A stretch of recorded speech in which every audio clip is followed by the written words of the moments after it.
La campana sobre la puerta sonó suavemente mientras el coronel William Boardman subía a sus armas de precisión, con sus curtidas manos descansando a sus costados mientras inspeccionaba las filas de relucientes armas de fuego, con la tranquila intensidad de alguien que había pasado 40 años entendiendo las armas de adentro hacia afuera.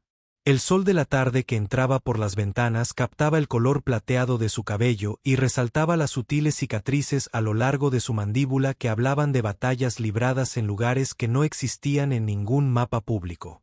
Para el joven empleado detrás del mostrador, parecía simplemente otro anciano deambulando sin rumbo por la tienda, probablemente confundido sobre lo que estaba buscando. Detrás de las vitrinas de cristal, Jake Morrison, de 22 años, le dio un codazo a su compañero de trabajo y susurró lo suficientemente fuerte para que la mitad de la tienda lo oyera. «Mira al abuelo allí. Betty está buscando una pistola de aire comprimido para su nieto».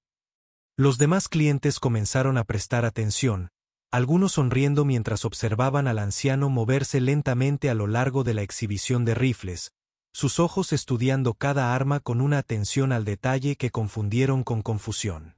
El gerente Tony Reeves levantó la vista de sus papeles y frunció el ceño, claramente molesto por lo que veía como una pérdida de tiempo al ocupar espacio que podría ser ocupado por clientes serios con mucho dinero. La burla aumentó a medida que Bull continuó su examen silencioso del inventario, pasando los dedos por el cañón de un rifle de precisión con el tipo de familiaridad que proviene de décadas de experiencia.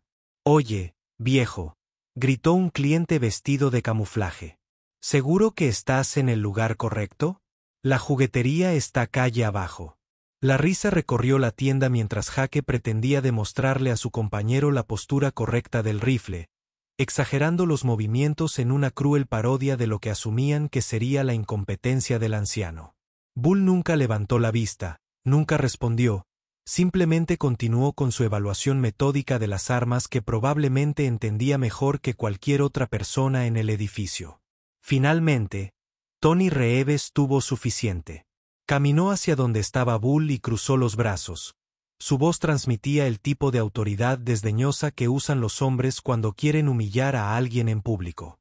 «Escucha, papá, esta tienda es para verdaderos tiradores, gente que realmente sabe lo que hace con armas de fuego. Tal vez te sentirías más cómodo en la tienda de artículos deportivos donde venden rifles de caza a los guerreros de fin de semana». Bull lo miró por un largo momento. Sus pálidos ojos azul contenían algo que Tony era demasiado arrogante para reconocer como peligroso. Luego, sin decir palabra, asintió una vez y caminó hacia la puerta, dejando atrás una tienda llena de personas que no tenían idea de que acababan de faltarle el respeto a uno de los hombres más letales en la historia militar estadounidense. Bienvenidos a las historias humanas. Antes de continuar con esta poderosa historia, cuéntanos en los comentarios desde qué ciudad del mundo estás viendo este video hoy. Y si crees que historias como esta merecen ser contadas, pulsa el botón de suscripción para apoyar nuestro canal. Estamos construyendo una comunidad que honra las historias no contadas de personas extraordinarias. Y su apoyo significa todo para nosotros. Precision Arms ha sido el orgullo y la alegría de Tony Reeves durante 8 años.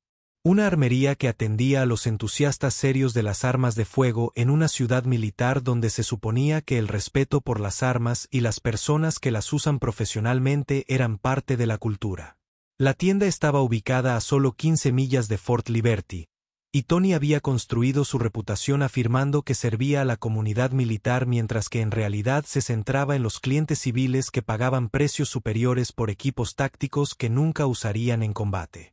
La ironía era que el propio Tony nunca había servido, aunque vestía ropa de estilo militar y hablaba con el tipo de autoridad prestada que proviene de ver demasiadas películas de acción y leer demasiadas revistas de armas. Contrató a personal joven que compartía su entusiasmo por las armas de fuego, pero que carecía de la madurez para distinguir entre la experiencia genuina y las fantasías de Hollywood. Para ellos, la experiencia militar era algo que se podía comprar con el equipo adecuado, en lugar de algo que se ganaba a través de años de entrenamiento y despliegue en territorio hostil. Jake Morrison había estado trabajando en Precision Arms durante 6 meses, y en ese tiempo, había desarrollado un gran sentido de su propio conocimiento sobre armas y tácticas. Pasaba sus descansos viendo vídeos de YouTube sobre operaciones de fuerzas especiales y sus tardes jugando a juegos de simulación militar que lo convencían de que entendía el combate mejor que la mayoría de las personas que lo habían visto realmente. Cuando los clientes mayores entraban a la tienda, Jake a menudo se divertía poniendo a prueba sus conocimientos con preguntas diseñadas para exponerlos como estafadores o guerreros de fin de semana. Los demás clientes habituales que frecuentaban Precision Arms eran una mezcla de auténticos entusiastas, aspirantes militares y cazadores locales que disfrutaban de la atmósfera de camaradería masculina y experiencia táctica de la tienda. La mayoría de ellos eran buenas personas con intereses legítimos en las armas de fuego, pero la cultura que Tony había cultivado fomentaba una cierta dosis de ostentación y superioridad que podía volverse desagradable cuando alguien percibía un blanco fácil. El coronel William Hartman había llegado a ese entorno con 40 años de experiencia militar que incluían 3 misiones en Vietnam, 2 despliegues en la Guerra del Golfo y 15 años liderando operaciones de la Delta Force que todavía estaban clasificadas décadas después de que hubieran tenido lugar. Le habían concedido la Medalla de Honor, la Cruz de Servicio Distinguido y otras suficientes condecoraciones como para llenar una vitrina, aunque la mayoría de sus premios eran por misiones que el público nunca conocería. Bull se había retirado 5 años antes, a la edad de 67 años, después de una carrera que lo había llevado desde un soldado de infantería de 18 años en las selvas del sudeste asiático hasta el comandante de la unidad militar más elitista de las Fuerzas Armadas estadounidenses. Había entrenado personalmente a 3 generaciones de operadores de fuerzas especiales, diseñado protocolos de entrenamiento que todavía se utilizaban en unidades militares de todo el mundo y dirigido misiones que habían evitado ataques terroristas, rescatado rehenes y eliminado amenazas a la seguridad nacional con precisión quirúrgica. Pero la jubilación había sido difícil para alguien cuya vida adulta entera había estado definida por el propósito y la misión. Bull se había mudado a una pequeña casa en las afueras de Fort Liberty, en parte para estar cerca de la comunidad militar que había sido su familia durante 4 décadas, pero también porque no estaba seguro de cómo ser un civil después de pasar tanto tiempo siendo soldado. Leía vorazmente, trabajaba en su jardín y daba largos paseos por el bosque detrás de su casa, pero nada llenaba el espacio que había ocupado la presión constante de la responsabilidad de vida o muerte. Esa tarde, Bull había conducido hasta Precision Arms, no porque necesitara comprar algo, sino porque extrañaba estar cerca de las herramientas de su antiguo oficio. Esperaba encontrar una tienda donde pudiera examinar tranquilamente los últimos avances en tecnología de armas de fuego, tal vez entablar una conversación con alguien que compartiera su interés profesional en las armas de precisión. En cambio, había entrado en una cueva de aficionados que confundieron su comportamiento tranquilo con ignorancia y su edad con incompetencia. El rifle que estaba examinando cuando Tony se le acercó era un instrumento de precisión que Bull había ayudado a diseñar durante sus años en Delta Force, aunque la versión civil disponible en la tienda era una versión significativamente modificada del arma que había llevado en docenas de misiones clasificadas. Podría haberlo desarmado con los ojos vendados, haber ajustado su alcance para objetivos a distancias que desafiarían a los tiradores olímpicos y haberlo utilizado para realizar disparos que habrían sido imposibles para cualquier otra persona en ese edificio. Pero explicar todo eso habría requerido revelar detalles sobre su servicio que Bull había pasado 5 años aprendiendo a mantener en privado. El secreto militar se había convertido en un hábito tan arraigado que a menudo le resultaba más fácil soportar los malentendidos que corregir los conceptos erróneos discutiendo experiencias que todavía estaban clasificadas o eran demasiado dolorosas para compartirlas con civiles que nunca habían enfrentado desafíos similares. Entonces, cuando Tony le dijo que se fuera, Bull simplemente asintió y se alejó, no porque se sintiera intimidado o avergonzado, sino porque había aprendido hacía mucho tiempo a elegir sus batallas con cuidado. Algunas peleas valieron la pena y otras no. Este parecía el tipo de malentendido que se resolvería naturalmente sin necesidad de que él demostrara nada a personas cuyas opiniones no le importaban. Lo que Bull no sabía, mientras se alejaba de Precision Arms, era que uno de los clientes de la tienda ese día lo había reconocido, aunque no lo suficientemente rápido como para intervenir antes de que Tony lo despidiera. El sargento mayor Rick Coleman había estado buscando municiones cuando ocurrió el enfrentamiento, y le tomó unos minutos ubicar el rostro del hombre al que se le había pedido que se fuera. Coleman había servido bajo el mando de Bull 8 años antes durante un despliegue en Afganistán que había involucrado algunas de las misiones de operaciones especiales más peligrosas de toda la guerra. Bull había sido el tipo de líder que dirigía desde el frente, que nunca pedía a sus hombres que corrieran riesgos que él mismo no estaba dispuesto a tomar, y que había salvado la vida de Coleman durante un tiroteo que había salido mal cuando los informes de inteligencia demostraron ser fatalmente inexactos. En el momento en que Coleman se dio cuenta de quien acababa de ser humillado frente a una sala llena de civiles, sintió una combinación de rabia y vergüenza que le hizo temblar las manos mientras sacaba su teléfono. Bull Hartman no era solo un coronel retirado. Él era una leyenda. Un hombre cuya reputación en la comunidad de fuerzas especiales era tan respetada que simplemente mencionar su nombre podía poner fin a las discusiones sobre tácticas, liderazgo y lo que significaba ser un soldado profesional. La primera llamada de Coleman fue al capitán María Santos, quien había servido como oficial de inteligencia de Bull durante su despliegue y actualmente estaba destinado en Fort Liberty.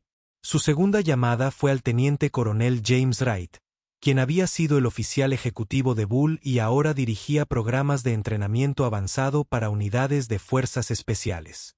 Su tercera llamada fue al sargento mayor Dave Patterson, quien había sido el asesor principal de Bull y actualmente se estaba preparando para su propia jubilación después de 28 años de servicio. Cada persona a la que Coleman llamó tuvo la misma reacción. Incredulidad seguida de ira seguida de un deseo inmediato de corregir la situación de la manera más dramática posible. En 30 minutos, Coleman había contactado a 12 exmiembros de la unidad de Bull, todos ellos todavía en servicio activo o recientemente retirados y viviendo a poca distancia en coche de la armería que acababa de cometer el mayor error de su existencia. El plan que surgió de su rápida coordinación fue simple, directo y diseñado para brindar una lección que Tony Reeves y su personal nunca olvidarían. Llegarían a Precision Arms en formación militar completa, no para amenazar o intimidar, sino para demostrar exactamente quienes habían sido descartados como irrelevantes por personas que no tenían idea de lo que era el verdadero servicio militar. La coronel Sarah Michey, que en ese momento comandaba la unidad Delta Force que alguna vez dirigió Bull, recibió la llamada de Coleman mientras revisaba los programas de entrenamiento en su oficina de Fort Liberty. Ella nunca había servido directamente bajo el mando de Bull, pero había heredado una unidad que todavía operaba según los protocolos que él había establecido y los estándares de entrenamiento que él había creado. Todos los operadores bajo su mando habían sido influenciados por el legado de Bull, lo supieran o no. La respuesta de Michey fue inmediata e inequívoca.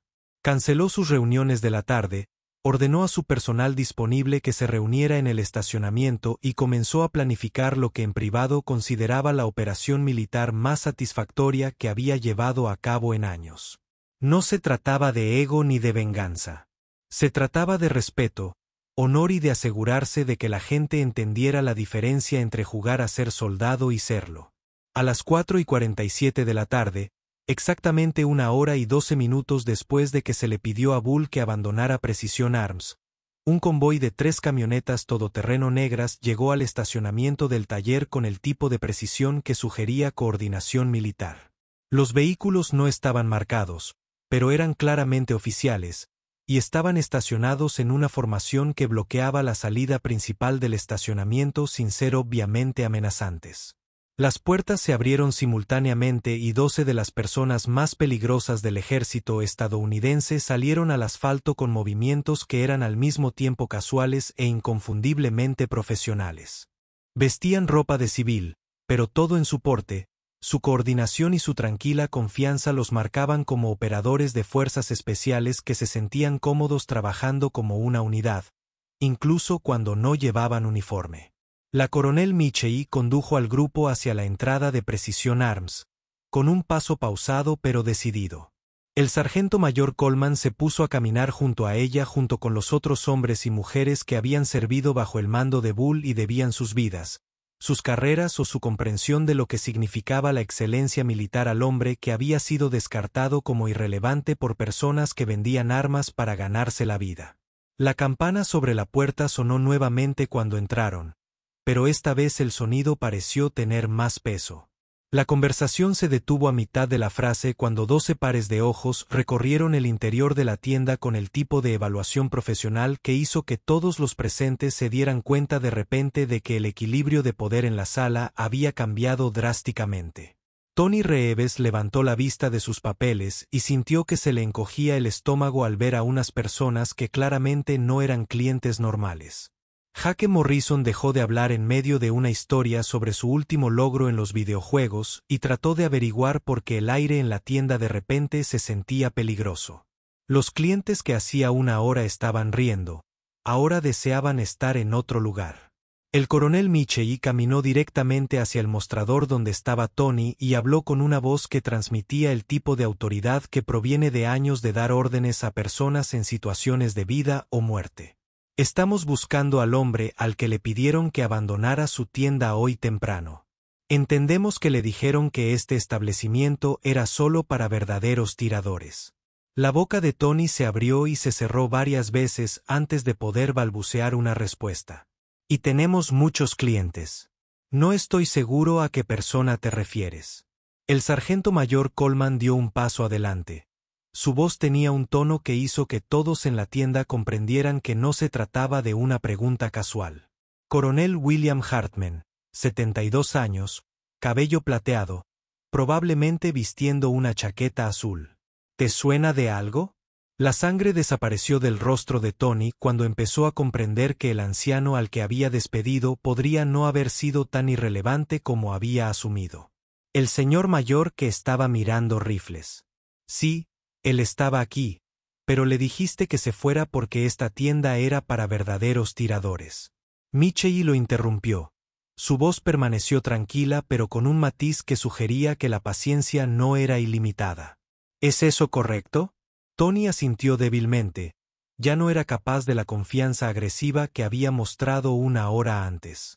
Alrededor de la tienda, otros clientes y miembros del personal comenzaban a darse cuenta de que estaban presenciando algo mucho más significativo que una simple queja sobre el servicio al cliente. El coronel Michei miró alrededor de la sala, haciendo contacto visual con cada persona presente antes de volver a hablar.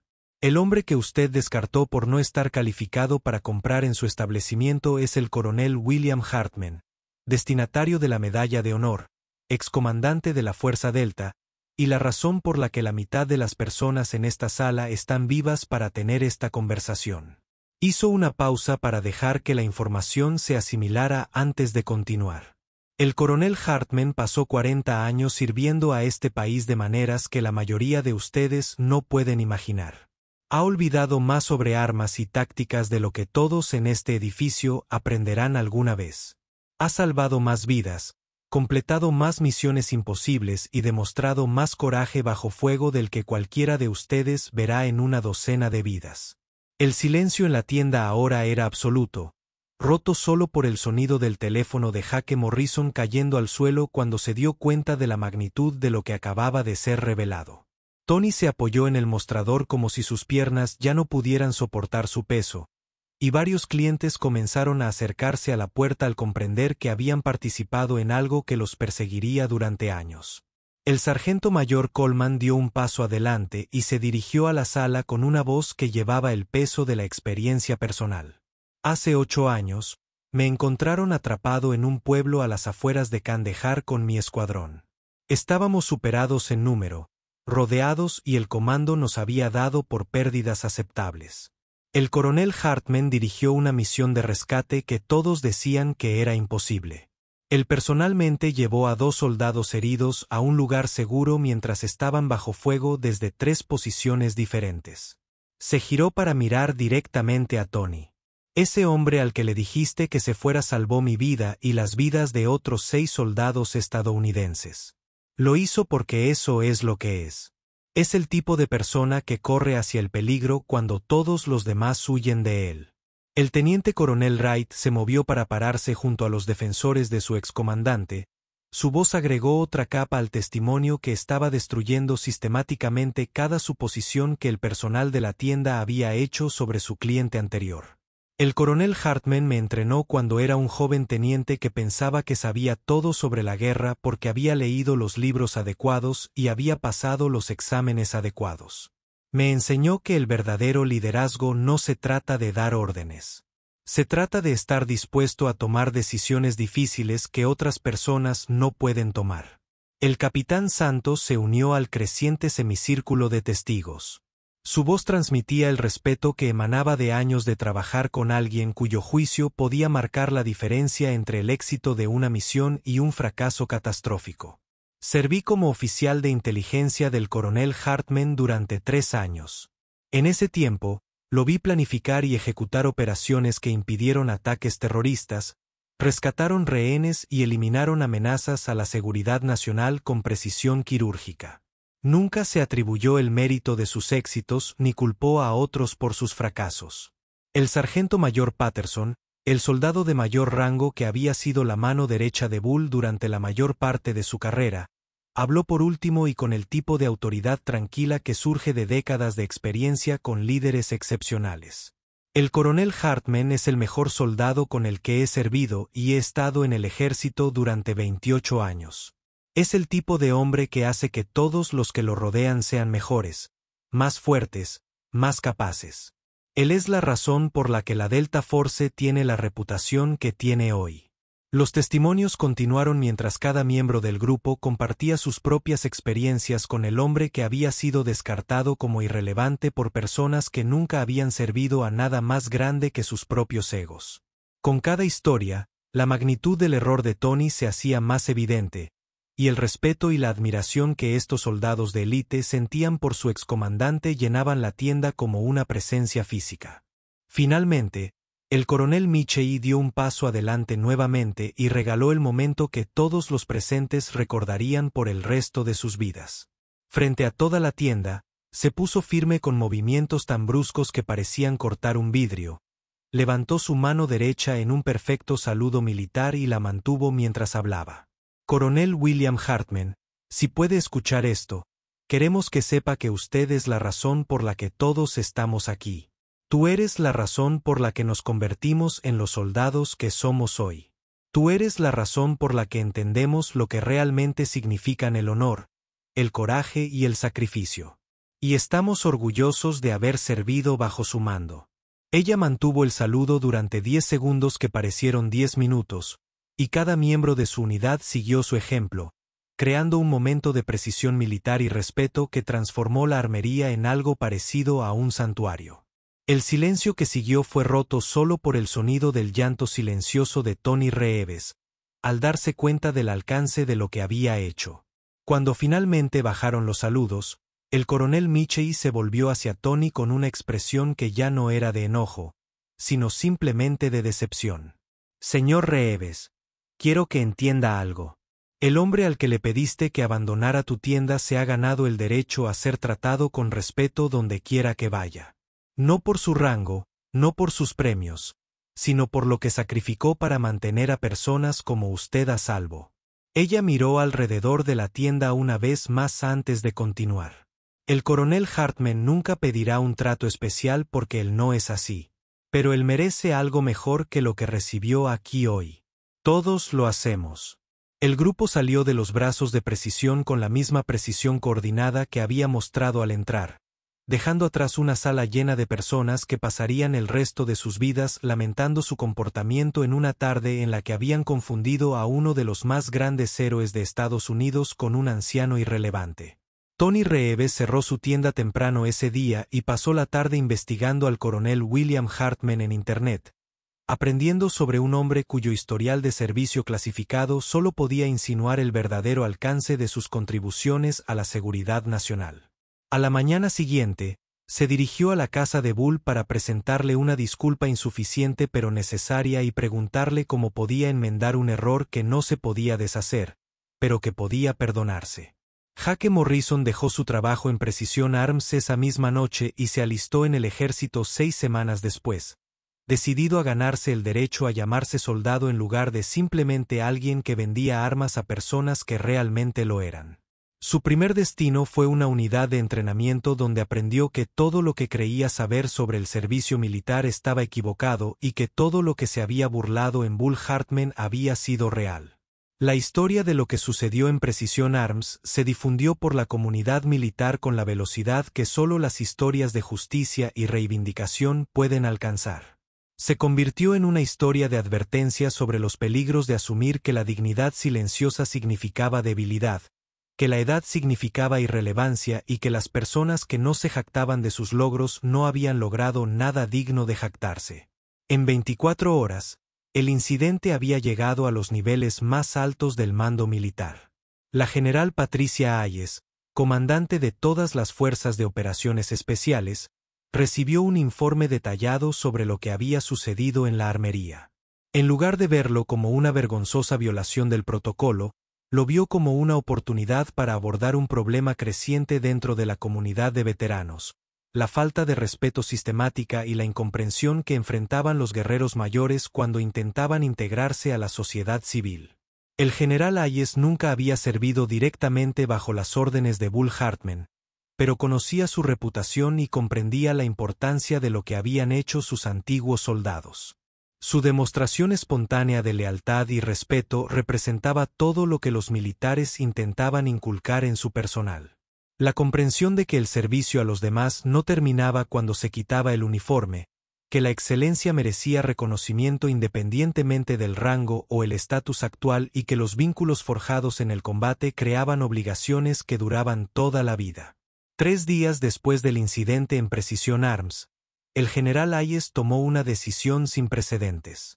Autorizó la creación de una ceremonia formal para honrar el servicio de Bo Hartman, no solo a su país, sino a las generaciones de soldados que había entrenado y dirigido a lo largo de su carrera. La ceremonia se llevaría a cabo en Fort Liberty con todos los honores militares y serviría como un reconocimiento de las contribuciones de Bull y una declaración sobre cómo los veteranos retirados deberían ser tratados por las comunidades a las que habían servido. La planificación de la ceremonia reveló el verdadero alcance de la influencia de Bull en el ejército. Los oficiales que habían servido bajo su mando ahora estaban destinados en todo el mundo. Pero en una semana, más de 200 exmiembros de sus unidades solicitaron permiso para asistir a la ceremonia. Algunos de ellos llegaban en avión desde misiones en el extranjero. Otros se estaban tomando licencia de tareas importantes y varios ya habían presentado la documentación para extender su servicio en lugar de perder la oportunidad de honrar al hombre que había moldeado sus carreras. La suboficial mayor Angela Rodríguez se había desempeñado como especialista en comunicaciones de Bull durante 3 despliegues diferentes y estaba destinada en Guam cuando se enteró de la ceremonia. Inmediatamente solicitó un permiso de emergencia y abordó un vuelo de transporte militar que tardaría 36 horas en llegar a la costa este. Durante el vuelo, redactó una carta a Bull que intentaba expresar lo que su liderazgo había significado para ella durante los momentos más oscuros de su servicio militar. Rodríguez era una joven suboficial que luchaba con la duda y el síndrome del impostor cuando fue asignada a la unidad de Bull.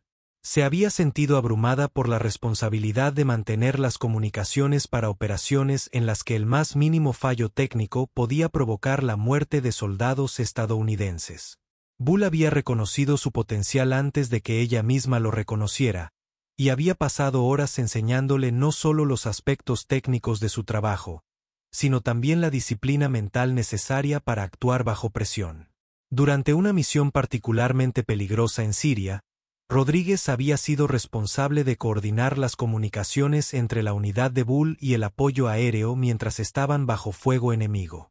Cuando su sistema de radio principal fue dañado por metralla, ella improvisó una solución usando equipo de respaldo y electrónica personal que permitió que la misión continuara exitosamente. La recomendación de Bull por sus acciones esa noche le valió un reconocimiento que lanzó su carrera. Pero lo más importante es que su confianza en sus habilidades le había enseñado a confiar en su propio juicio en situaciones críticas. Historias similares surgieron de docenas de otros veteranos que habían servido bajo el mando de Bull. El capitán Michael Chen era un teniente recién salido de West Point cuando Bull lo tomó bajo su protección y le enseñó que el liderazgo no se trataba de dar órdenes, sino de ganarse la confianza de personas que estaban dispuestas a seguirte en el peligro. El sargento de primera clase David Martínez había sido un joven soldado con problemas de disciplina cuando Bull vio un potencial que nadie más había reconocido y lo ayudó a canalizar su agresión hacia la excelencia profesional. Cada persona que solicitó permiso para asistir a la ceremonia trajo su propia historia de cómo Bull había influido en su carrera, su comprensión del servicio militar o su desarrollo personal como seres humanos. El hilo conductor de todas estas historias fue la capacidad de Bull de ver el potencial en las personas antes de que lo vieran en sí mismas y su voluntad de invertir tiempo y esfuerzo en desarrollar ese potencial incluso cuando eso requería sacrificio personal de su parte. La ceremonia en sí estaba programada para realizarse en el patio de armas de Fort Liberty con representantes de todas las ramas del ejército y varias naciones aliadas cuyas unidades de fuerzas especiales se habían entrenado con la organización de Bull a lo largo de los años.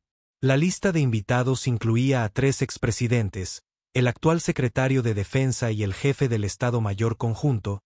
Todos ellos querían reconocer públicamente su deuda con un hombre cuyo historial de servicio clasificado solo podía insinuar sus contribuciones reales a la seguridad nacional.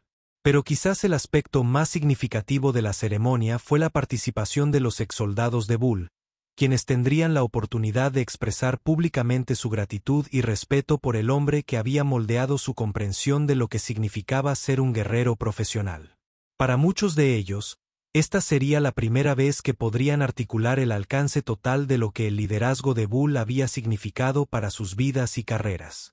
El coronel Michei, que estaba coordinando los aspectos militares de la ceremonia, recibió una llamada de Bull 3 días antes del evento programado. Su voz tenía la misma autoridad tranquila que recordaban sus soldados, pero también había una nota de incomodidad por la atención que se centraba en él. Sarah, dijo Bull, usando el tratamiento informal que reservaba para las personas en quienes confiaba plenamente. Aprecio lo que todos están tratando de hacer, pero esto parece más reconocimiento del que mi servicio merece. Hice mi trabajo, al igual que miles de otros soldados que sirvieron durante el mismo periodo. Michei esperaba esta respuesta porque sabía que la incomodidad de Bull con el reconocimiento público era una de las cualidades que lo habían convertido en un líder tan eficaz. Nunca había buscado gloria ni atención para sí mismo, nunca había tomado crédito por éxitos que pertenecían a toda su unidad y nunca había usado su posición para promover sus intereses personales a expensas del bienestar de sus soldados. Señor, respondió Michei, con respeto, esta ceremonia no se trata de lo que usted cree que merece. Se trata de lo que debemos hacer para honrar a alguien que nos hizo mejores soldados y mejores personas. Se trata de mostrarle a la comunidad civil cómo es el verdadero liderazgo militar y de asegurar que la próxima generación de soldados comprenda los estándares que usted establece para todos nosotros. Hizo una pausa antes de continuar, eligiendo sus palabras con cuidado. Y lo más importante, señor, se trata de asegurar que lo que sucedió en esa armería no le vuelva a ocurrir a ningún veterano. Cuando la gente ve cómo los militares honran a sus héroes, comprenden que deberían hacer lo mismo. Bull permaneció en silencio durante un largo momento antes de responder. Estaré allí, Sarah, pero quiero que entiendas que los verdaderos héroes son los soldados que no regresaron a casa y las familias que se sacrificaron junto a las personas que sirvieron. No dejes que esta ceremonia se trate de mí personalmente. Haga que se trate de los valores y la misión a la que todos servimos juntos. La ceremonia tuvo lugar en una fresca mañana de otoño con más de 3,000 personas presentes. Bull permaneció firme con su uniforme de gala y lucía las medallas y condecoraciones que representaban 4 décadas de servicio a su país, mientras orador tras orador describía sus contribuciones a la excelencia militar y a la seguridad nacional.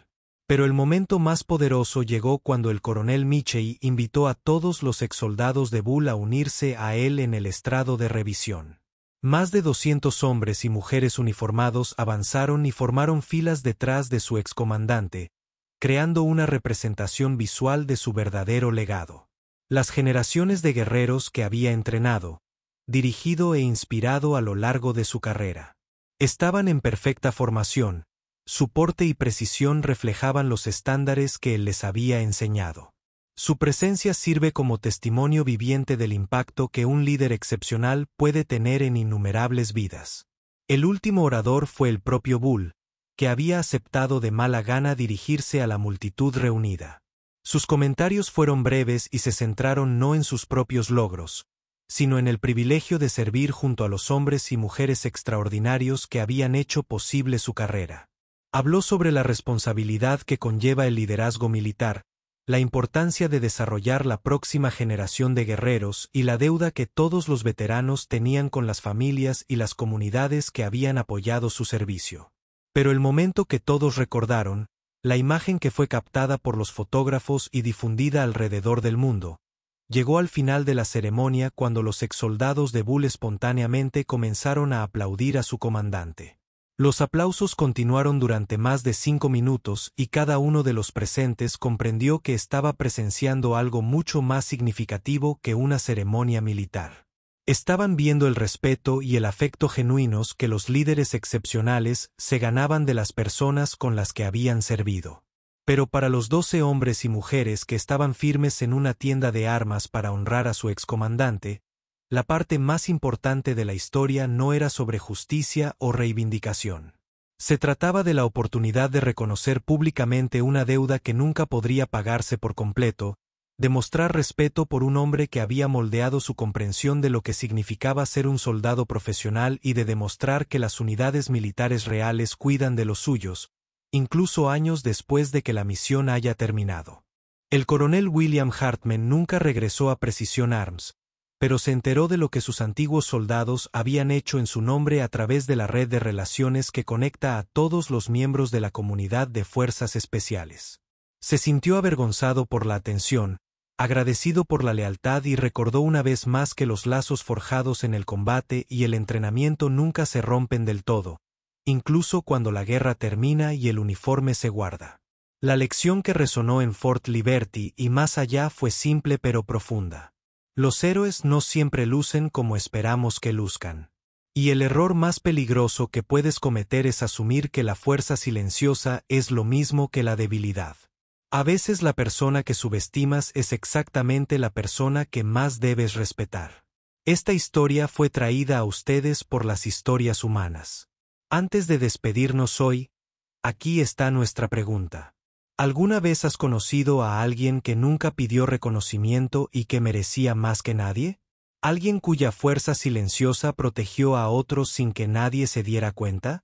Cuéntanos en los comentarios qué significaron para ti y cómo su coraje oculto cambió tu vida.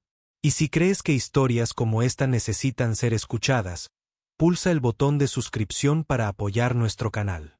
Nos vemos en la próxima.